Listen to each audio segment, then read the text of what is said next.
The ground shook as another explosion hit somewhere to the left, pressed his back against the broken wall and tried to catch his breath. His armor was covered in dust, and his rifle felt heavy in his hands. He had been fighting for 6 hours without rest. "Fall back to point 7, the voice of Captain crackled through his helmet radio. "All units fall back now." Started moving. Around him, the ruined city of Sector 9 burned under the red sky. This planet had been beautiful once, he had heard, before the war with the began, before everything turned to ash and broken stone. He ran through the smoke, jumping over pieces of metal and avoiding the deep holes in the ground. His squad was already gone. He could see their marks on his helmet display, moving away fast. He needed to catch up. Then he heard it. A small sound, almost nothing, but had good ears, and the sound made him stop. It was a cry, high and weak like a hurt animal, but it was not an animal. He knew that sound. He had heard human children make that sound during evacuations. It was the cry of someone young and afraid. Looked toward the sound. There was a collapsed building there. Half of it had fallen during the bombing. Smoke rose from the rubble, and small fires burned in several places. "Sergeant, what is your position?" Captain asked. "You are falling behind." He should keep moving. They were coming. Their soldiers would sweep through this area soon, killing any humans they found. Every second he stayed was dangerous. But the cry came again. Cursed under his breath and changed direction. He ran toward the collapsed building, his boots crunching on broken glass. The smoke burned his eyes even through his helmet filter. He climbed over a pile of concrete blocks, following the sound. And then he found her. She was small, very small, maybe 4 or 5 years old by human standards, though did not know how aged. Her skin was pale blue, like the winter sky back on Earth. Her eyes were large and silver, filled with tears. She had 2 small ridges on her forehead, marking her as one of the enemy. The child was trapped. A metal beam had fallen across her legs, pinning her to the ground. She was crying and pulling at the beam, but she was too weak to move it. When she saw, her silver eyes went wide with fear. She screamed and tried to crawl away, but she could not move. Stood there for a moment. His rifle was in his hands. One shot would end this quickly. Her people had killed thousands of humans.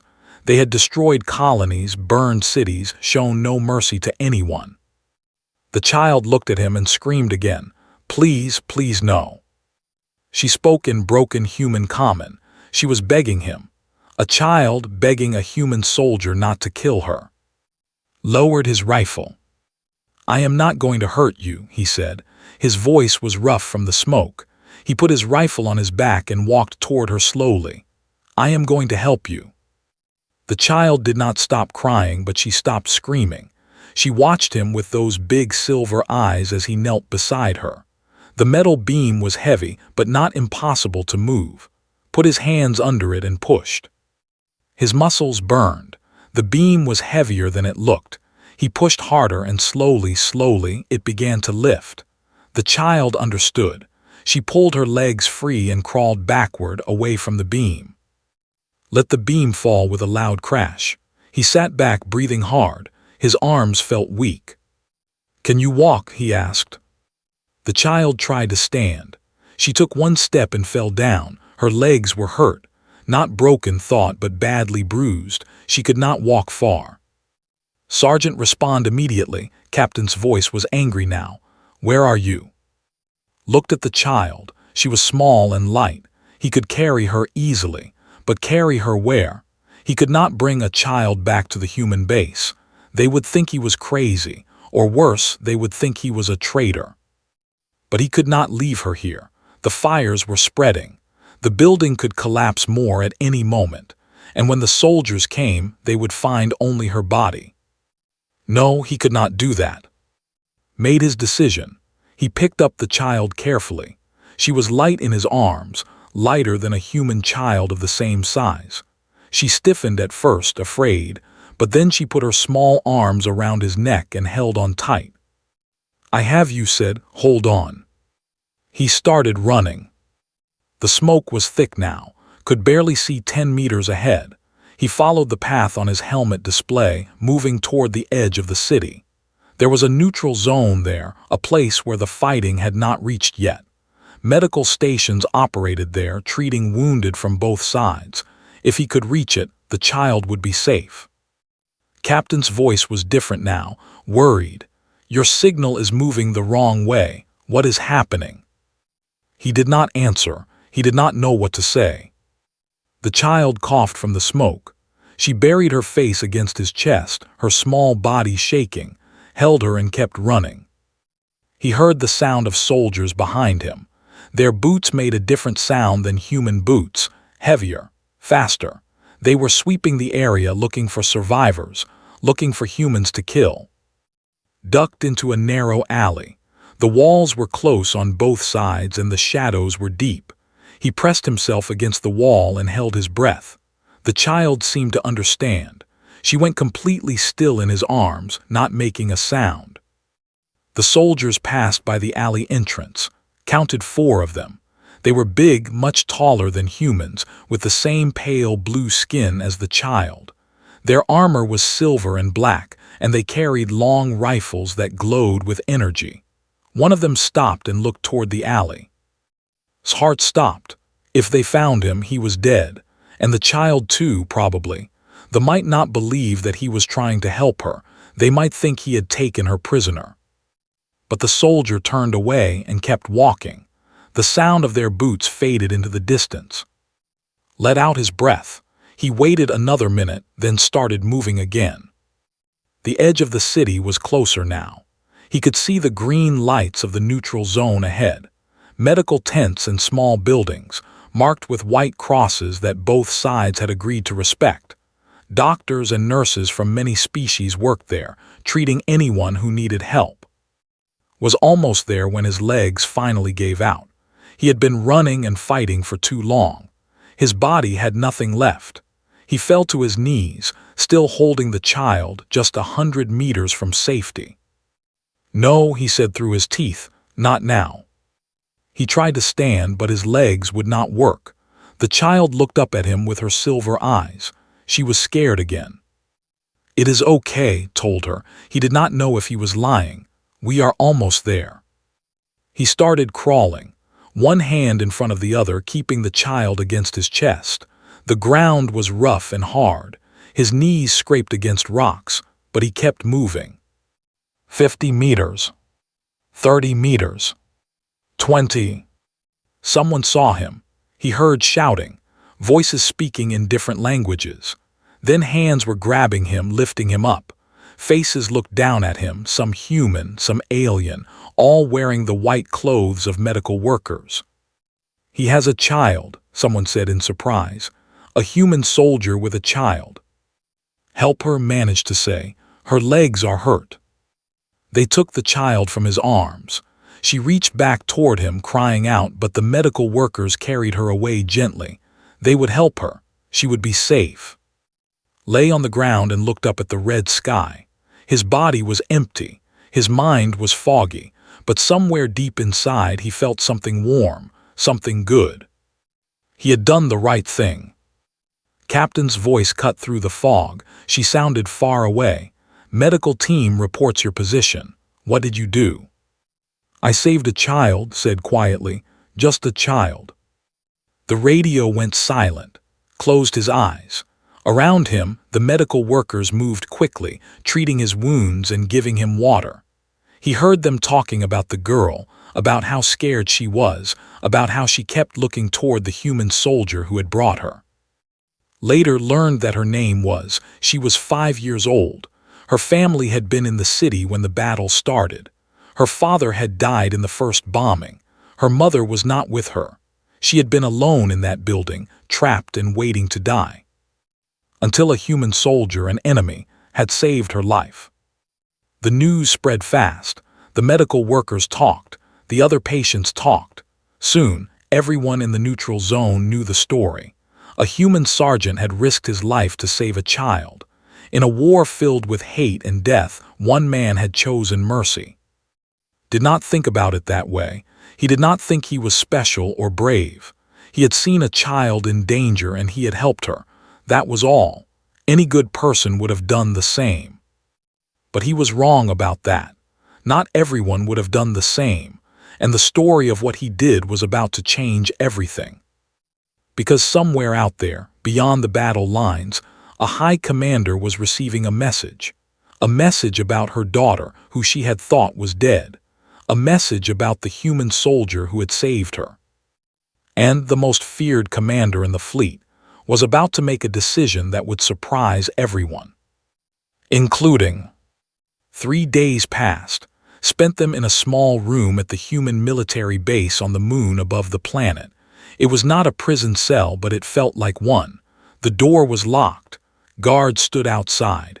No one told him what was happening. He slept on a hard bed and ate food that had no taste. He thought about the child and wondered if she was okay. He thought about his squad and wondered if they were angry at him. He thought about what he had done and asked himself the same question over and over. Was it wrong? On the 4th day, the door opened. Captain walked in. She was a small woman with short black hair and sharp eyes. She had been his commander for 2 years, respected her more than anyone in the military. "Stand up," she said. Her voice was flat. He could not tell if she was angry. Stood, his body was stiff from sitting for so long. His wounds had healed, but his muscles ached. Captain looked at him for a long moment. Then she shook her head. "You are either the bravest man I have ever met," she said, "or the most foolish." Did not know what to say, so he said nothing.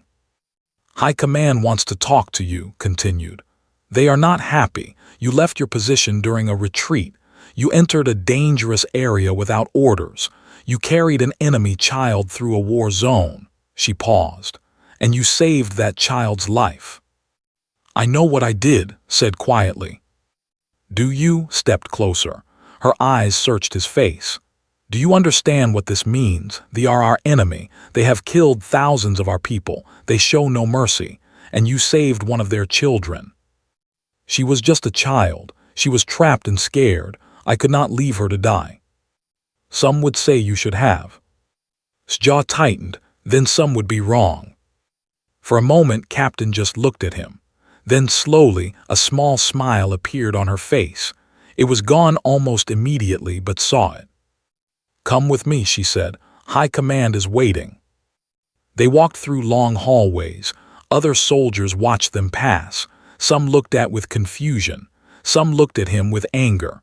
A few looked at him with something else, something that might have been respect. The meeting room was large and cold. 5 officers sat behind a long table. They all had high ranks, generals and admirals. These were the people who decided how the war was fought. They held power over life and death. Stood before them and waited. "Sergeant of the 14th Infantry," one of the generals said. He was an old man with white hair and a face full of lines. "You have created a difficult situation." "Yes, sir." "They are using this story for their own purposes. They are telling everyone that a human soldier saved a child. They are saying it shows that humans know they are wrong, that we feel guilt for fighting them." Frowned. "That is not true." "It does not matter if it is true. It matters what people believe." The general leaned forward. "Why did you do it? Why did you save that child?" "Because she needed help, sir." She is a child." Another officer, a woman with cold eyes, spoke up. "Children grow into soldiers. That girl you saved might grow up to kill human soldiers. Did you think about that?" Was quiet for a moment. Then he said, "No, ma'am. I did not think about what she might become. I thought about what she was. A small, scared child trapped under a beam, crying for help. I could not walk away from that. Even though she was the enemy. Children are not the enemy. War is the enemy. Hate is the enemy. I joined the military to protect people, all people. If I had left that child to die, I would not be a protector anymore. I would be something else, something I do not want to be." The room was silent. The officers looked at each other. Some of them seemed angry, some of them seemed thoughtful. One of them, a younger man in the corner, seemed to be hiding a smile. Finally, the old general spoke again. "We have decided not to punish you." Let out a breath he did not know he was holding. But the general continued, "You will stay on the base until we decide what to do next. This situation is complicated. We need time to think about it." He waved his hand. "You are dismissed." Saluted and turned to leave. As he reached the door, the general's voice stopped him. "Sergeant." He turned back, "Yes, sir." The old general's eyes were strange, not angry anymore, almost sad. "You did a good thing, a human thing. Do not let anyone tell you different." Nodded once and left the room. Days turned into a week. Was allowed to move around the base now, but he felt like everyone was watching him. Some soldiers avoided him. Others came up to him and shook his hand, thanking him for showing that humans could be better than the war. He did not know how to feel about any of it. He asked about many times. The answers were always the same. She was still in the neutral zone. Her legs were healing well. She was safe. But she was alone. A child in a place full of strangers. No family, no friends, just doctors and nurses who did not speak her language. Wanted to see her. He wanted to make sure she was okay with his own eyes, but he was not allowed to leave the base. Then one morning, Captain came to find him. "Something has happened," she said. Her face was serious. "Come with me." They went to the communications center. Large screens covered the walls, showing maps and data from across the war zone. Officers moved around, talking into headsets and typing on computers. The room was loud and busy. But in the center of the room, everyone was gathered around one screen. They were looking at a face. A face. She was tall even through the screen. Her skin was the same pale blue but her eyes were different. They were gold, not silver, and they burned with power. Her face was hard and beautiful, like a statue made of ice. She wore the silver armor of a high-ranking officer. "That is," Captain whispered, "High Commander of the Western Fleet. She has destroyed more human ships than any other. She is one of the most dangerous enemies we have." Stared at the screen. The woman named was speaking. Her voice was low and strong. "I demand to meet him," she was saying. "The human soldier who saved my daughter. I will come to neutral ground. I will come alone. I do not come to fight. I come to see him with my own eyes." His heart stopped. Daughter was his mother. He had saved the child of his greatest enemy. The officers were talking quickly. Some said it was a trap. Some said they should refuse. Some said they should use this chance to capture or kill. But was not listening to them. He was looking at its face on the screen, at her eyes, and he saw something there that surprised him. Fear. Not fear of battle, not fear of death, fear for her child, fear that she would never see her daughter again. Recognized that fear. He had seen it on the faces of human parents during evacuations, the fear of losing everything that mattered. It was the same for humans and the same love. The same terror. Was a monster in human stories, a killer, a destroyer, but on that screen in that moment she was just a mother looking for her child. "I will meet her," said. The room went quiet. Everyone turned to look at him. "What did you say?" one of the officers asked. "I said I will meet her. If she wants to see me, I will go." Captain grabbed his arm. "That is not your decision to make." "Maybe not," looked at the faces around him. "But I am the one she is asking for. I am the one who saved her daughter. If there is any chance that this could lead to something good, I have to try." "She could kill you," said. "Yes, she could," looked at the screen again, was waiting for an answer. "But I do not think she will. I saved her child. That means something. It has to mean something." The old general from his hearing pushed through the crowd. He looked at with those strange, sad eyes again. "You understand the risk?" "Yes, sir." "You understand that we cannot protect you?" "Yes, sir." You understand that if this goes wrong, you will die, and we will not be able to stop it." "Yes, sir," stood straight. "But I also understand that if this goes right, it might save more lives than anyone can count. The war has been going on for 10 years. Maybe it is time to try something different." The general was quiet for a long time. Then he nodded slowly. "Very well, we will arrange the meeting." On the screen was still waiting. Someone spoke to her, telling her that the human soldier had agreed. For just a moment, the hardness left her face. She looked almost human. "Good," she said. "I will be there. Tell him. Tell him that I have many questions, and that his answers will decide what happens next." The screen went dark. Stood in the quiet room, surrounded by soldiers who thought he was crazy. Maybe he was. But somewhere out there, a little girl named was waiting to see her mother again. And that was worth any risk. He just hoped he was right about. He hoped that under all that ice and anger there was still a heart. Because if he was wrong, he would not live to see another day. But he did not think he was wrong. He had looked into her eyes and seen the truth. She was a warrior, yes. A killer, maybe. But she was also a mother. And mothers in every species would do anything for their children. Even meet with their enemies. Even perhaps make peace. Stood on the bridge of her warship and looked at the stars. Beyond the thick glass, the darkness stretched forever. Cold, empty, beautiful. She had spent her whole life in this darkness, fighting battles and winning wars. She had never lost. She had never shown weakness. But now her hands were shaking. She pressed them flat against her armor to hide the trembling. Her officers could not see her like this. High Commander did not shake. High Commander felt no fear. That was what her people believed. That was the story they told about her. The story was wrong. She had felt fear many times. When her husband died in a human ambush 5 years ago. When her fleet was trapped near the system, and she had to watch her ships burn one by one. When she received the message that her daughter was missing after the attack on Sector 9. That last fear had been the worst. For 3 days she had believed was dead.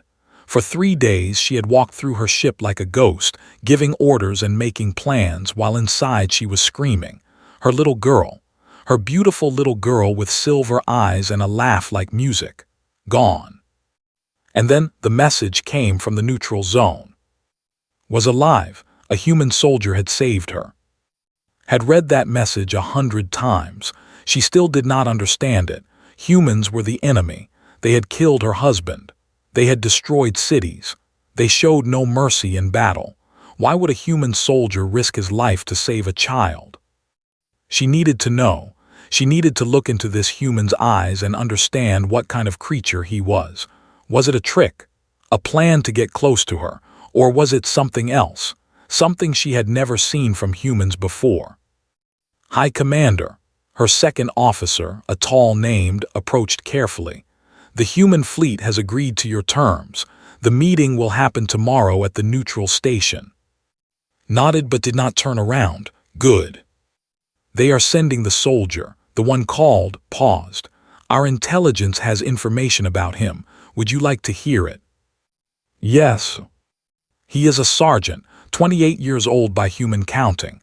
He joined their military 8 years ago. His records show he is a good soldier, skilled, careful. He has saved many human lives in battle," shifted his weight, uncomfortable.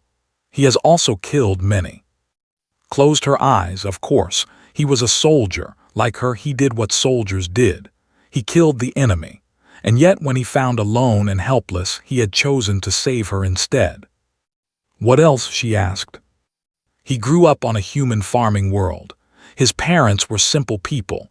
He has no important family or connections. He is," searched for the right word, "ordinary, nothing special about him on paper." "Nothing special," repeated quietly, "and yet he did something extraordinary. Some of our council believe it is a trap, High Commander. They think the humans want to get close to you, to capture you or kill you. If that was their plan, they would not send one ordinary soldier." Finally turned around. Her gold eyes met. They would send an assassin, a spy, someone trained to deceive. This man is not that. He is exactly what he appears to be, a soldier who saved a child. Then why meet him? If there is no plot, no secret plan, what does it matter? Was quiet for a moment. How could she explain? Was a good officer, loyal and smart, but he did not understand. He had no children. He did not know what it felt like to hold a small life in your arms and know that you would burn the universe to keep it safe. I need to understand, she said at last.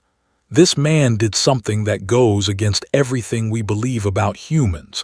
If I can understand why, perhaps I can understand them better. Perhaps I can find a way to end this war. His eyes widened. In the war, High Commander, the humans are. I know what the humans are. I have fought them for 15 years. I have lost friends and family to their weapons. Her voice became harder. But I have also lost enough. My husband is dead. I thought my daughter was dead. How many more must die before we find another way? Lowered his head. As you say, High Commander. Turned back to the stars. Prepare my shuttle. I will go alone as I promised. No guards, no weapons. High Commander, please reconsider. If something goes wrong, then I will die and you will take command of the fleet. She looked at him over her shoulder. Do not follow me. Whatever happens tomorrow, let it happen. Understood? He did not like it. She could see the worry in his eyes, but he was a good officer. He obeyed orders. Yes, High Commander. She spent the night alone in her quarters. She looked at pictures of on her screen. As a baby, small and blue and wrinkled, crying in her arms. At 2 years old, taking her first steps on the ship's deck.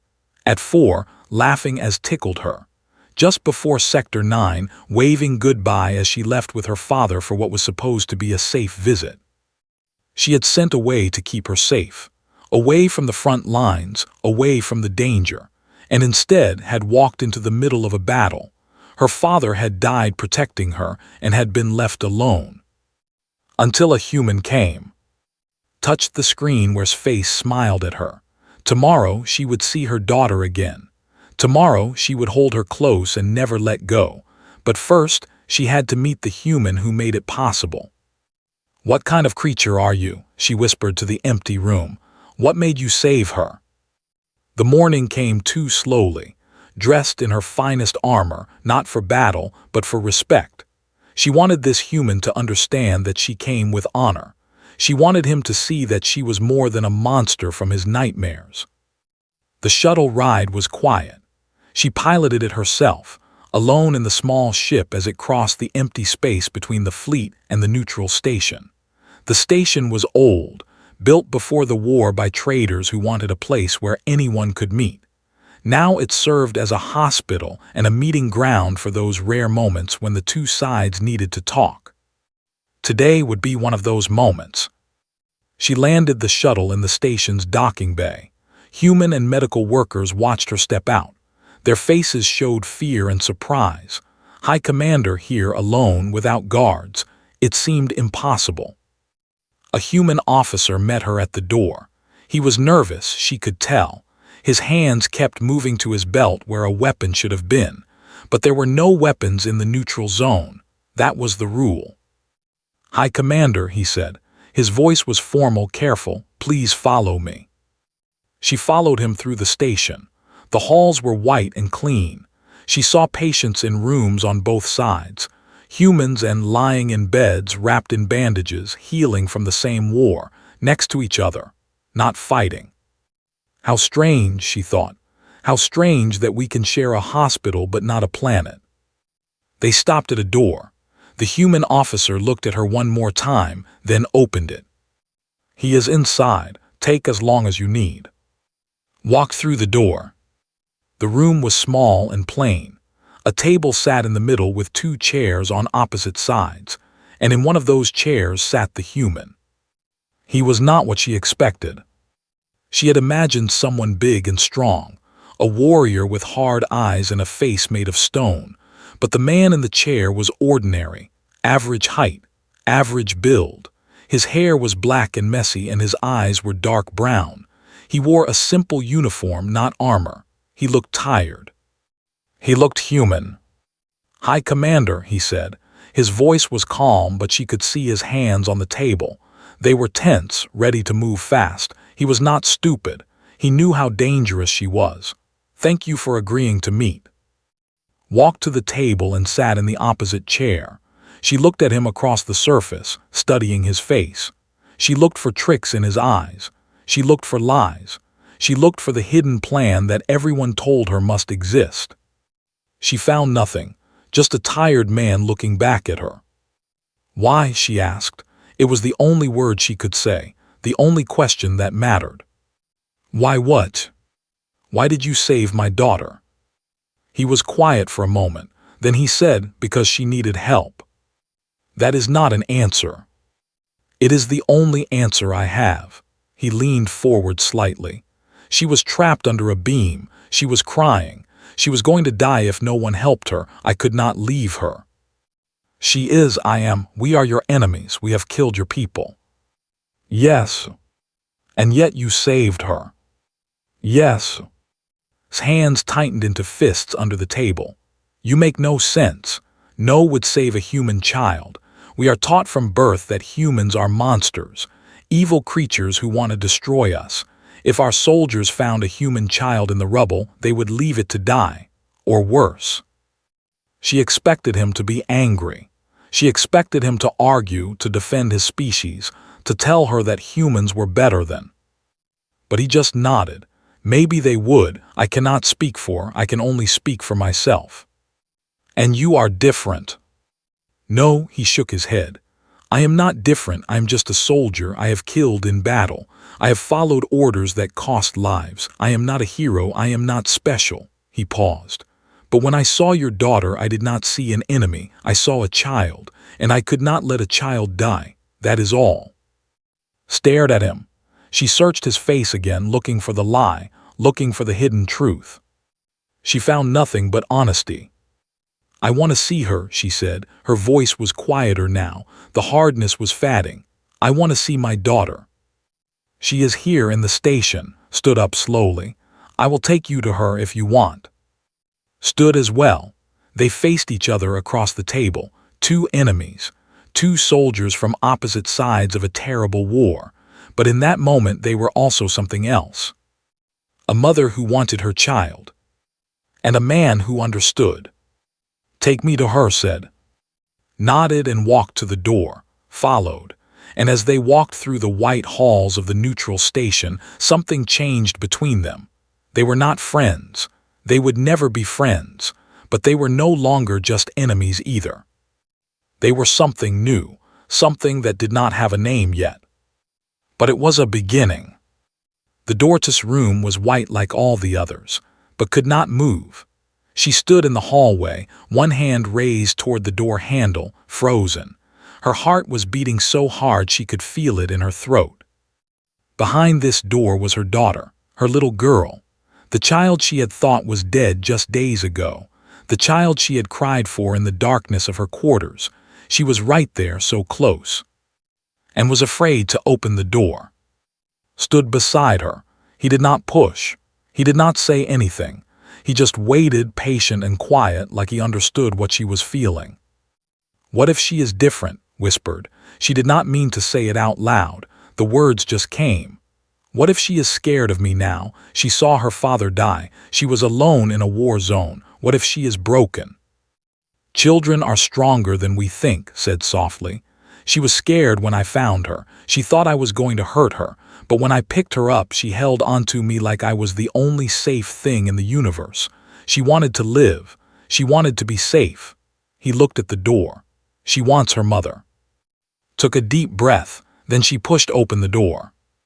The room was small but comfortable. A bed sat against one wall, covered in soft blankets. A window showed the stars outside. And sitting on the bed, holding a toy that some kind nurse had given her, was. She looked up when the door opened. Her silver eyes went wide. "Mama." The word broke something inside. All the walls she had built around her heart, all the ice that protected her from feeling too much, all of it shattered in an instant. She dropped to her knees and opened her arms. My baby jumped off the bed and ran to her. She crashed into his arms with enough force to nearly knock her over. Small blue arms wrapped around her neck. A small face pressed against her chest and held her daughter so tight that nothing in the universe could ever take her away again. Mama, mama, mama was crying and laughing at the same time. I thought you were not coming. I thought I would never see you again. I am here. His voice was thick with tears. When had she last cried, she could not remember. I am here, my love. I will never leave you, never again. They stayed like that for a long time, on her knees, in her arms, both of them crying, stepped back into the corner of the room and stayed quiet. He felt like he was watching something private, something sacred, but he could not look away. This was why he had saved her. This moment, this reunion, a mother and child finding each other again after the worst had happened. This was worth everything.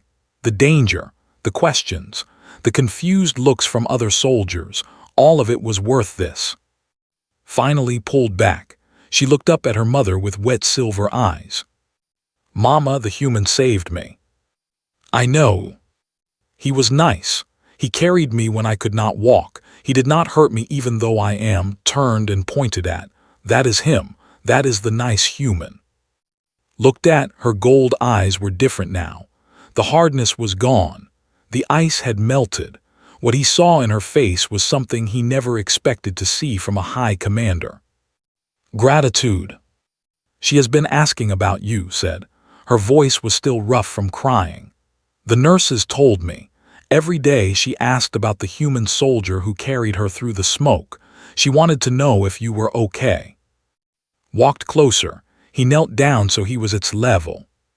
I am okay, he said to the little girl. I am happy to see you again. Are your legs better? Nodded eagerly. Much better, the doctors fixed them. Look, she jumped up and down to show him. I can walk and run and everything. Smiled. It was a real smile, the first one he had felt in weeks. That is wonderful. Stop jumping. Her face became serious, the way children's faces do when they have something important to say. Why did you save me? She asked. The others said humans are bad. They said humans hurt us, but you did not hurt me. Why? The question hung in the air. Watched closely, waiting for his answer. Thought carefully. How do you explain such a thing to a child? How do you explain that sometimes people surprise themselves? That sometimes, in the middle of war and hate, something simple and good can break through. Because hurting you would have been wrong, he said finally. And I did not want to do something wrong. Even in a war, there are some things we should never do. Hurting a child is one of them. Tilted her head. Even a child. Even a child. Even any child. All children deserve to be safe. It does not matter where they come from. Thought about this. Then she smiled again and threw her arms around his neck. Thank you, she said. Thank you for saving me. Hugged her back carefully. Over her small shoulder he saw watching, and in her eyes he saw something changing. Something old and hard was breaking apart, making room for something new. Later, after had fallen asleep in her bed, exhausted from the emotion of the day, and sat in the chairs by the window. Outside, the stars burned cold and distant. Inside, the room was warm and quiet. I have fought humans for 15 years, said. She spoke slowly, choosing her words. I have seen terrible things. Things your people have done to mine. Things my people have done to yours. I thought I understood what humans were. Killers, monsters, creatures without mercy. Many of us are, admitted, just like many are. Yes, she turned to look at him, but you are not. You had every reason to let my daughter die. She was enemy. She was slowing you down, saving her put you in danger, and yet you saved her anyway. Her voice dropped. I do not understand it. I want to understand it. Was quiet for a moment. Then he said, on my home world there was an old teacher. She taught us about something called empathy, the ability to feel what others feel, to see yourself in them. He looked out at the stars. When I saw myself. I was scared once when I was a child. I was trapped in a building during a storm. I thought no one would come for me, but someone did, a stranger. He pulled me out and saved my life. A human stranger. Yes, I never knew his name. He just helped me and then he was gone, turned back to. That moment stayed with me. It taught me that strangers can help each other, that we do not need a reason to save someone. We just need to be there and be willing to try. Was silent for a long time. She looked at her sleeping daughter, then back at. On my world we do not teach empathy, she said. We teach strength. We teach victory. We teach that the enemy must be destroyed at all costs. She paused. I am beginning to think we teach wrong. All sides teach wrong things sometimes, said. My people have taught me to hate, to see you as monsters without feelings, but you are not. You are a mother who loves her child. You crossed enemy space alone to find her. That is not what a monster does. Then what am I? A person just like me, just like everyone else fighting this war. He leaned forward. High Commander, I am just a soldier. I have no power to end this war or change anything important, but I believe what I am saying. Humans and are not so different. We both love our children. We both feel pain when we lose people. We both just want to live in peace. Peace, said the word like she was tasting something strange. I have not thought about peace in a long time. I have only thought about winning. Maybe winning is not possible. Maybe both sides will just keep fighting until there is nothing left, shrugged. Or maybe we can try something else. Something that starts with moments like this. Two enemies sitting in a room, talking instead of killing. You believe this can work, after everything that has happened. I do not know if it can work, but I know that what we are doing now is not working. The war keeps going. People keep dying. Children keep losing their parents. He looked at sleeping form. She almost lost everything. She almost died alone in the rubble of a broken city. That is what war does. That is what hate does. Is that really what we want? Followed his gaze to. Her daughter slept peacefully, her small chest rising and falling. She looked so fragile, so precious, so worth protecting. No, said quietly, it is not what I want. Then maybe it is time to try something different. Stood up, she walked to the window and looked out at the stars. Her fleet was out there somewhere, waiting for her return. Her officers were probably worried. They probably thought she was already dead. If I try to make peace, she said, my own people might call me a traitor. They might remove me from command. They might even try to kill me. Yes, agreed. And if I support peace, my people might do the same to me. You would risk that. I already risked my life to save your daughter. I did that because it was right. He stood up and walked to stand beside her at the window. Trying to end the war would be right too, even if it is dangerous, even if it fails. They stood together in silence, looking at the endless darkness outside. Two enemies, two soldiers, two people who had found something unexpected in each other. When I return to my fleet, said, I will send a message to your high command. I will request formal peace talks. Looked at her in surprise. Really? Yes, I do not know if it will work. I do not know if anyone will listen, but I have to try. She turned to face him. You saved my daughter. You showed me that humans can be more than monsters. Now I must show my people that peace is possible. I owe you that much. You do not owe me anything, said. I just did what was right. Then consider this me doing what is right as well. A small voice came from the bed. Mama. Turned, was awake, sitting up in bed, rubbing her silver eyes. I am here, my love. Is the human staying with us? He looked back at her. Something passed between them, not friendship, not trust, but the beginning of something that might become both. No, said gently. He has to go back to his own people, but we will see him again. I promise. Nodded sleepily. Good, I like him. Smiled. It was a real smile, the first one she had felt in a long time. So do I, she said quietly. So do I. 6 months passed. Stood at the window of his quarters on the human space station orbiting Earth. The planet hung below like a blue and green jewel, beautiful and peaceful from this distance. He had not been home to its surface in 5 years. He wondered if it still smelled like grass and rain. His door chimed. "Come in," he said. Captain walked in. She looked different now. There were silver stars on her collar that had not been there before. She had been promoted twice since the events at the neutral station. "Are you ready?" she asked. Turned from the window. He was wearing his dress uniform, the one they saved for special occasions. His medals hung on his chest, including a new one that he did not feel he deserved. "As ready as I can be," he said. Today was the day. After 6 months of messages, negotiations, arguments, and near failures, the peace conference was finally happening. Human leaders and leaders would meet on the neutral station, the same station where had taken to sea. They would sit down together and try to end a war that had killed millions. All because he had saved one little girl. "The transport leaves in 1 hour," said. "You should eat something before you go." "I am not hungry."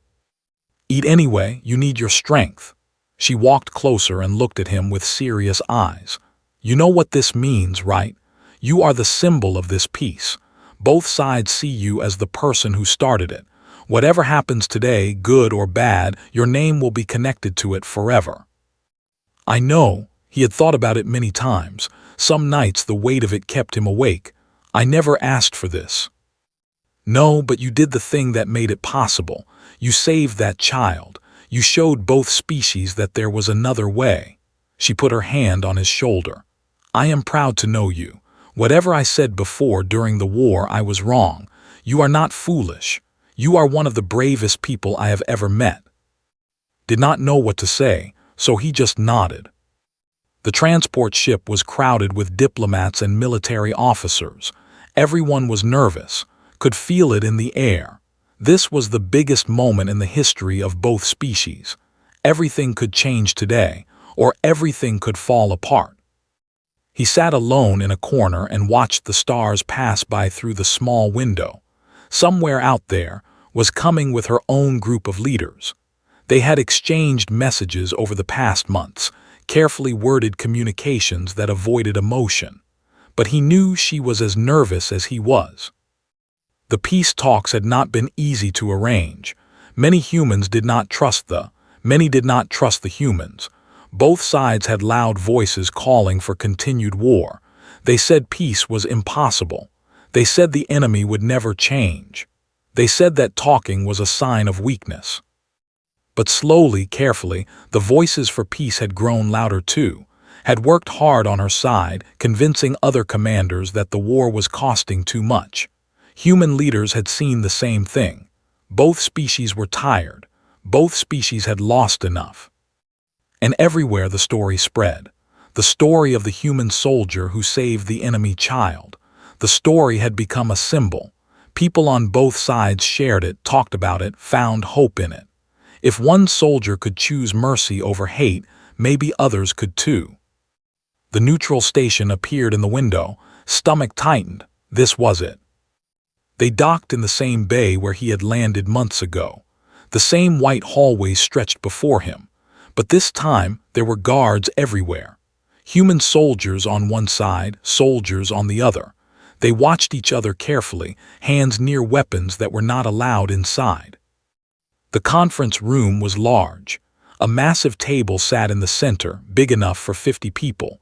One side was already filling in their silver and black armor.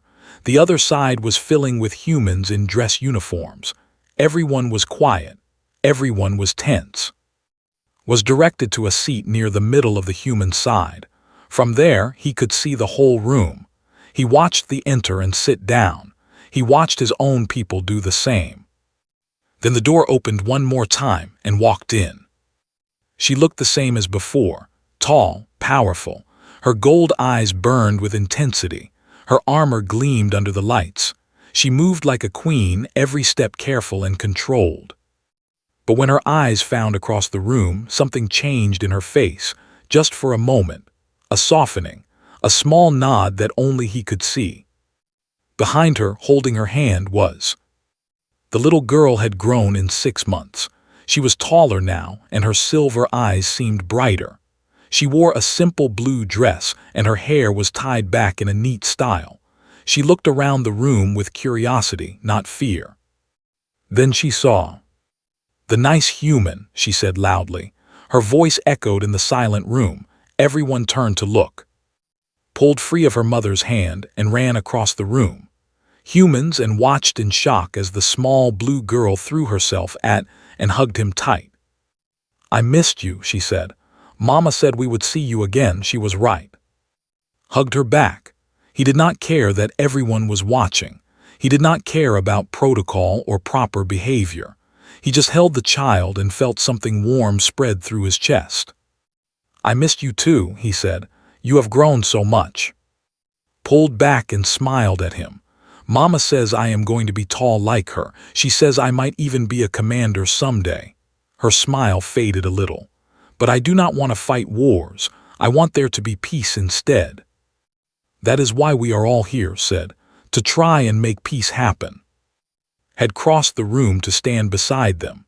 She looked at with something like fondness in her golden eyes. "She insisted on coming," said. "She said she wanted to see you. I could not say no." "I am glad she came," looked up at the High Commander. "Are you ready for this?" "No," a small smile crossed her face. "But I will do it anyway. That seems to be how the important things happen." The conference began. Human leaders spoke. Leaders spoke. There were arguments and disagreements. Old wounds were opened. Old anger was expressed. Several times it seemed like someone would walk out and end everything. But each time, something held them together. Each time, someone would look at and sitting across from each other and remember why they were here.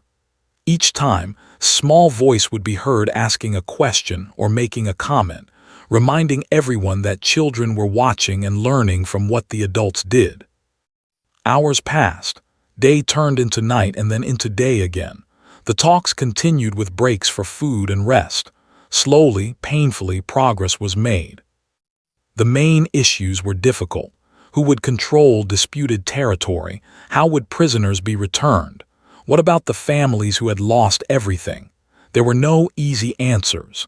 But for the first time, both sides were actually listening to each other, actually trying to find solutions. On the third day, they reached an agreement. It was not perfect. Both sides had to give up things they wanted.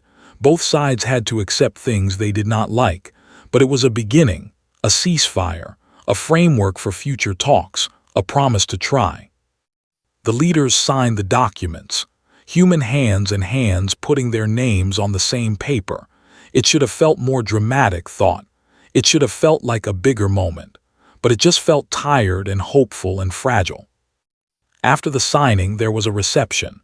Humans and stood in the same room, drinking the same drinks, talking in small groups.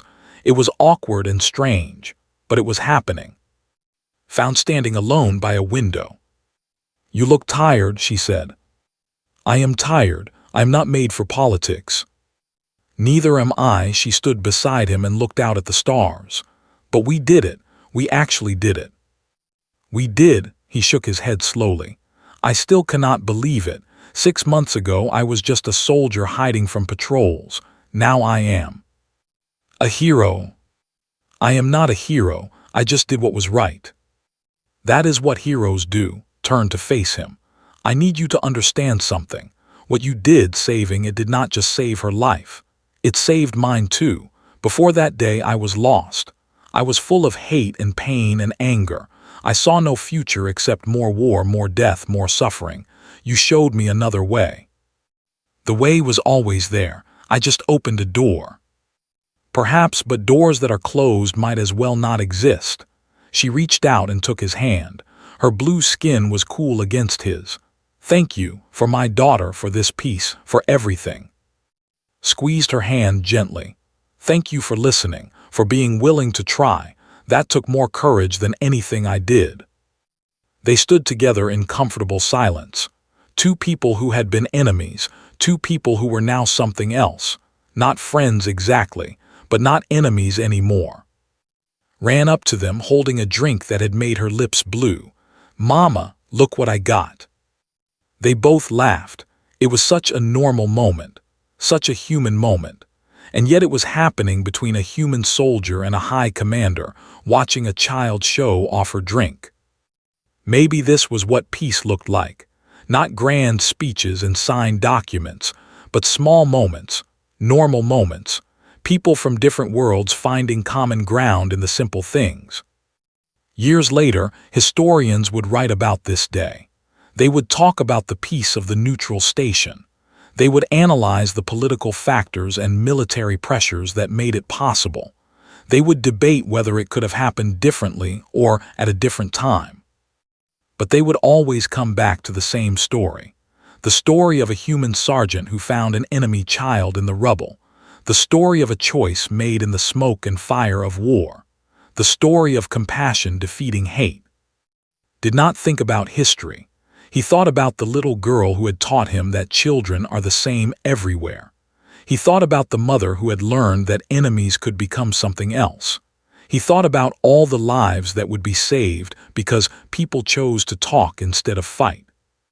He thought about the future, a future where human and children might grow up without knowing war, a future where they might play together and learn together and build a better universe together. It was just a beginning. There would be problems ahead. There would be people on both sides who did not want peace. There would be setbacks and challenges and moments of doubt. But beginnings were important. They were where everything started. And this beginning started with one soldier, one choice, and one small blue child crying in the dark. Smiled and watched laugh. This was worth everything.